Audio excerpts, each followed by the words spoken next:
میں نے دل ہی دل میں شکر ادا کیا، اللہ نے میری دعا سن لی۔ میں نے فوراً ہاں کہہ دی۔ بابا بھی خوش ہو گئے اور کہا تاریخ رکھنے سے 1 مہینہ پہلے آ جانا تاکہ تیاری میں آسانی ہو۔ میں نے مسکرا کر کہا ٹھیک ہے، لیکن میرے ذہن میں ایک اور پلان تھا۔ میں نے سوچا اگر میں 1 مہینہ پہلے آ گیا، شادی کے بعد اپنی بیوی کے ساتھ کم وقت گزار سکوں گا۔ میری کل چھٹی 3 مہینے کی تھی اور میں چاہتا تھا کہ پورے مہینے اپنی بیوی کے ساتھ رہوں۔ اس لیے میں نے فیصلہ کیا کہ میں شادی سے صرف 2 دن پہلے جاؤں گا تاکہ کام بھی مکمل کر لوں اور زیادہ سے زیادہ چھٹی اپنی بیوی کے ساتھ گزار سکوں۔ میں نے بابا سے جھوٹ بولا کہ مجھے چھٹی بڑی مشکل سے ملی ہے، میں بس شادی سے 2 دن پہلے پہنچ سکوں گا۔ بابا نے کہا چلو کوئی بات نہیں، ہم سب انتظام کر لیں گے، تم فکر نہ کرو۔ میں نے فون بند کر دیا اور دل میں سوچا اب میری زندگی کا نیا سفر شروع ہونے والا ہے۔ مجھے بتایا گیا تھا کہ لڑکی کا نام سونیا ہے۔ جب میں نے یہ نام سنا تو دل ہی دل میں کئی دعائیں مانگی، یا اللہ یہ رشتہ میرے لیے مبارک ثابت ہو۔ میں دن میں نہ جانے کتنی بار اس کی تصویر دیکھتا رہتا تھا۔ کبھی سوچتا وہ کیسے بولتی ہوگی، کبھی یہ سوچتا کیا وہ بھی میری طرح خوش ہے یا نہیں۔ میں نے ایک دن بابا سے کہا کسی طرح اس کا نمبر لے دیں، میں اس سے بات کرنا چاہتا ہوں تاکہ جان سکوں کہ وہ خوش ہے یا نہیں۔ بابا فوراً بولے شرم کرو، ہمارے خاندان میں شادی سے پہلے کوئی لڑکی سے بات نہیں کرتا۔ میں نے کہا بابا میں تو صرف اس کی خوشی کے بارے میں جاننا چاہتا ہوں۔ بابا نے غصے سے کہا شادی ہو رہی ہے، خوش رکھنا تمہارا کام ہے، ابھی سے تمہیں اس کی فکر کیوں ہے؟ میری ماں نے بھی کہا ایسی حرکتیں ہمارے گھر میں نہیں ہوتی۔ مجھے شرمندگی ہوئی لیکن دل کے اندر ایک عجیب سا احساس بھی تھا۔ پھر میں نے سوچا کہ شاید یہی تو اصل مزہ ہے، انسان ایک اجنبی کے ساتھ اپنی زندگی شروع کرے۔ جب وہ پہلی بار ملے گی تو شرمائے گی، گھبرائے گی اور وہ سب لمحے بہت قیمتی ہوں گے۔ میں نے خود سے کہا کہ جو لوگ پہلے سے ایک دوسرے کو جان لیتے ہیں ان کے بیچ وہ شرم والا حسن نہیں رہتا۔ اس لیے میں نے دل ہی دل میں شکر ادا کیا کہ سب کچھ روایتی طریقے سے ہو رہا ہے۔ میرے دل میں ہر روز خوشی کے لڈو پھوٹتے تھے۔ میں گنتا رہتا تھا کہ شادی میں کتنے دن رہ گئے ہیں۔ میں فلمیں بھی صرف وہی دیکھتا تھا جن میں شادی دکھائی جاتی تھی تاکہ وقت گزرے اور میرا دل خوش رہے۔ میں نے اپنے لیے اور اپنی بیوی کے لیے بہت سی چیزیں خرید لی تھیں۔ میں نے اس کے لیے کچھ خوبصورت جوڑے بھی لیے جو شاید عام دنوں میں کوئی نہ لیتا، مگر میں نے سوچا میری بیوی میرے سامنے پہنے تو برا کیا ہے۔ میں نے اپنی زندگی کی مکمل تیاری کر لی تھی۔ میں نے یہاں تک سوچ رکھا تھا کہ ہم کہاں گھومنے جائیں گے، کیا کھائیں گے، کیا پہنیں گے۔ میں نے ہنی مون کے کپڑوں سے لے کر اپنی بیوی کے زیورات تک کا خیال رکھا تھا۔ میں اکثر سوچتا کہ اگر میں باہر کے ملک کام نہ کرنے آتا تو شاید کبھی اتنے پیسے جمع نہ کر پاتا، اپنی شادی کو اس طرح یادگار بنا سکوں۔ یہ سچ ہے کہ خوشیاں چاہے بڑی ہوں یا چھوٹی پیسے سے ہی پوری ہوتی ہیں۔ پیسہ نہ ہو تو انسان خواب تو دیکھ سکتا ہے مگر ان خوابوں کو حقیقت نہیں بنا سکتا۔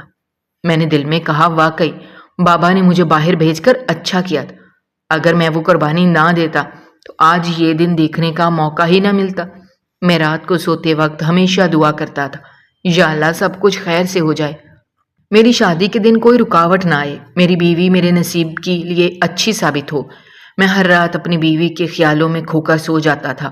میری زندگی کا مقصد اب یہی رہ گیا تھا کہ میں جلدی سے واپس جاؤں، اپنی شادی کروں، اپنی زندگی کے نئے سفر کا آغاز کروں۔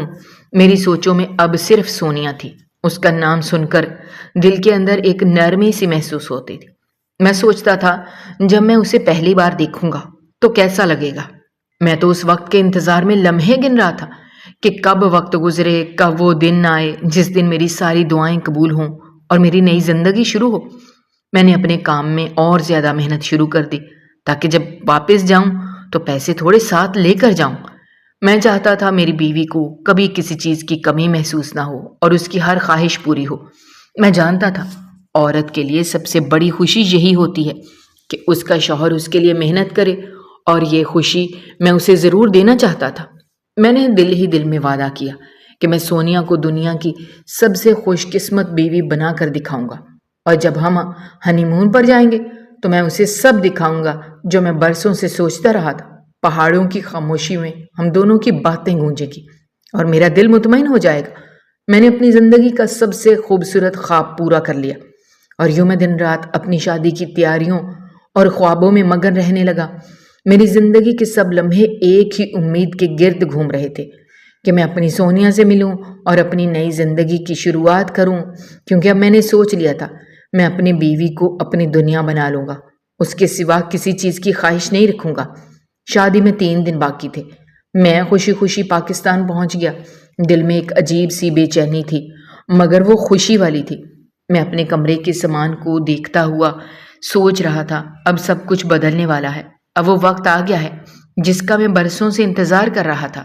ماں باپ کی دعائیں بھی میرے ساتھ تھیں اور میرے دل میں امیدوں کے چراغ جل رہے تھے کہ زندگی کا ایک نیا سفر اچھا گزرے گا، اچھی شروعات ہو جائے گی۔ گھر میں داخل ہوا تو ہر طرف رونق تھی، روشنیوں سے سجا ہوا گھر خوشیوں سے بھرا ہوا نظر آ رہا تھا۔ میری ماں اور بہنیں ہنستی مسکراتی نظر آ رہی تھیں، جیسے پورا گھر خوشبوؤں سے مہک رہا ہو۔ ابھی میں دروازے سے اندر قدم رکھ ہی رہا تھا، اچانک ایک شوخ اور چنچل پتلی لڑکی بھاگتی ہوئی آئی اور مجھ سے ٹکرا گئی۔ وہ لمحہ جیسے رک گیا۔ میں نے فوراً اسے گرنے سے پہلے تھام لیا، بالکل کسی فلمی سین کی طرح۔ وہ میری باہوں میں تھی۔ چند لمحے کے لیے دونوں ایک دوسرے کو حیرانی سے دیکھتے رہ گئے۔ میں حیران تھا کہ یہ لڑکی کون ہے، اور وہ بھی مجھے دیکھ کر حیران رہ گئی۔ پھر ایک دم سنبھلتے ہوئے ہنسی اور بولی، ارے دھولا بھائی، آپ آ گئے۔ میں نے ہلکی مسکراہٹ کے ساتھ کہا، تم کون ہو؟ تو کہنے لگی، میرا نام نائلہ ہے، میں آپ کی ہونے والی سالی ہوں اور آپ کے کپڑے دینے آئی تھی۔ اچھا ہوا آپ بھی آ گئے، کپڑے چیک کر لیجئے گا پورے ہیں یا نہیں، ویسے آپ بڑے کمزور لگ رہے ہیں، کچھ کھایا پیا کریں۔ اس کی آواز میں نرمی تھی، اس کے انداز میں معصومیت تھی۔ وہ ایک ہی پل میں ہنستی کھیلتی خوشبوئیں بکھیرتی ہوئی وہاں سے گزر گئی، جیسے کسی ہوا کا جھونکا آیا اور لمحے بھر میں سب کچھ خوشگوار کر کے گزر گیا۔ میں کچھ دیر وہیں کھڑا رہ گیا۔ نائلہ کی باتیں ذہن میں گونجتی رہیں، اس کا مسکرانا، اس کا چہرہ، وہ شوخ نظروں کی چمک میرے ذہن میں بار بار آ رہی تھی۔ میری ماں نے مجھے دیکھا، خوشی سے میرے قریب آئیں، گلے لگا کر کہا، بیٹا تم آ گئے ہو، اللہ کا شکر ہے، تم سے ملنے کے لیے دل تڑپ رہا تھا۔ میں نے پوچھا، اماں یہ لڑکی کون تھی جو ابھی آئی تھی؟ تو ماں نے مسکرا کر کہا، وہ تمہاری سالی ہے بیٹا، نائلہ۔ یہ لوگ اپنے گھر کا ایک خاص رواج رکھتے ہیں، دلہے کے کپڑے وہ اپنی طرف سے تیار کر کے دیتے ہیں۔ آج وہی کپڑے دینے آئی تھی اور تمہارے آنے کی خبر سن کر خوشی سے ادھر بھاگ آئی۔ میں نے سر ہلایا، مگر دل کے اندر جیسے کوئی ہلچل مچ گئی۔ نائلہ کے بارے میں سوچے بغیر چین ہی نہیں آ رہا تھا۔ وہ منظر جیسے ذہن میں جم گیا تھا۔ ماں نے کہا، تم آ گئے ہو تو اب بس تیاریاں پوری ہیں، ہم نے تمہاری ہونے والی بیوی کے لیے جوڑا بھیج دیا ہے اور ان کی طرف سے بھی سب انتظام مکمل ہیں۔ میں نے سر ہلا دیا، مگر میرا دھیان کہیں اور تھا۔ نائلہ بار بار میرے ذہن میں آ رہی تھی۔ میں سوچتا رہا، اگر سالی اتنی خوبصورت، اتنی شوخ اور زندہ دل ہے تو اس کی بہن تو اس سے بھی زیادہ حسین ہوگی، آخر ایک ہی خاندان ہے۔ نائلہ جیسے چہرے والی بہن اگر اتنی دلکش ہے تو بیوی تو یقیناً بے مثال ہوگی۔ تصویر میں بھی وہ اچھی لگ رہی تھی، مگر اب دل چاہتا تھا اسے اپنے سامنے دیکھوں۔ میں خود سے کہنے لگا، قسمت نے شاید واقعی میری سن لی ہے۔ دوسرے دن بھی نائلہ کو دیکھا، وہ رنگین دوپٹہ اڑے ادھر سے ادھر بھاگ رہی تھی، کبھی کھانا بننے والے کمرے میں جاتی، کبھی ہال میں آ کر سجاوٹ دیکھتی۔ اس کی ہنسی گھر کے ماحول کو خوشگوار بنا دیتی۔ وہ ہر کسی سے ہنسی خوشی بات کرتی، سب کو ہنسا دیتی اور خود بھی کھلکھلا کر ہنستی۔ میں جہاں کھڑا ہوتا میری نگاہیں خود بخود اس کا تعاقب کرتی۔ دل کہتا شاید میں کچھ غلط سوچ رہا ہوں، لیکن آنکھیں ماننے کو تیار ہی نہیں تھی۔ میں اپنے کمرے میں آیا، نائلہ کی باتیں گونجتی رہیں، وہ شوخی، وہ نرمی اور وہ چمکدار آنکھیں جیسے دل پر نقش ہو گئی تھیں۔ میں نے خود کو سمجھانے کی کوشش کی کہ بس چند دن ہیں، شادی کے بعد یہ سب بھول جائے گا، مگر اندر سے دل کسی انجانی کشش میں گرفتار تھا۔ شادی کے دن قریب آتے جا رہے تھے اور میں نائلہ کی باتوں میں اور مسکراہٹوں میں الجھا ہوا تھا۔ وہ مجھے کبھی چھیڑ بھی لیتی تھی، دلہا بھائی آپ کو گھبراہٹ ہو رہی ہے یا پھر بیوی سے ملنے کا انتظار برداشت نہیں ہو رہا؟ میں ہنستے ہوئے ٹال دیتا، مگر اندر کہیں نہ کہیں اس کی بات دل میں چبھ جاتی، کیونکہ سچ یہی تھا کہ دل کے اندر اس کی بہن سے زیادہ نائلہ کی تصویر بنتی جا رہی تھی۔ آخر وہ دن بھی آ گیا جب میری شادی تھی۔ نکاح کے بعد جب پہلی بار بیوی کو دیکھا تو حیران رہ گیا، میرے چہرے کا رنگ اڑ گیا، وہ تصویر سے بالکل مختلف تھی، جیسے کسی اور کی تصویر دکھائی گئی ہو۔ میں نے ماں سے کہا، یہ تو ویسی نہیں ہے،